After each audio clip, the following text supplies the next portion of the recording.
சிவனடியாரா வாழ்ந்து பாருங்க, அந்த சுகம் தெரியும். பண்டாரம்பா, பரதேசிம்பா, சோத்து மூட்டம்பா, உண்ட கட்டிம்பா, சாமியாரும்பா. நீங்க சொல்ல வேண்டிய ஒரே வார்த்தை நோ சூடு நோ சொரண. என்ன சொல்லணும்? யார் சொன்னா? நம்ம தலைவன் சொல்லியிருக்கிறார். யாரு? கைலாச உருவாக்கினவர். என்ன சொல்றாரு? நோ சூடு.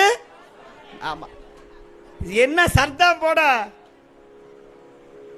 அதே வீடு தான், அதே டிவி தான், அதே சம்சாரம் தான், அதே புள்ள தான், அதே சோறு தான், அதே குழம்பு தான். 40 வருஷமா அதுதான் சாப்பிட்றோம். இன்னமோ நாளைக்கு என்னமோ கட்சியில் போய் சேர்ந்துட்டா தங்க காசா கொட்டுறது மாதிரி.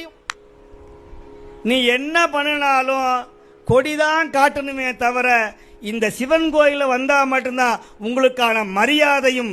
சாப்பாடு போட்டு வாங்க சிவமே, வாங்க ஐயான்னு கைகுறம் இருகரம் கூப்பி உங்களை மதிக்கிற ஒரே இடம் சிவாலயம். இதை யாராவது மறுக்க முடியுமா?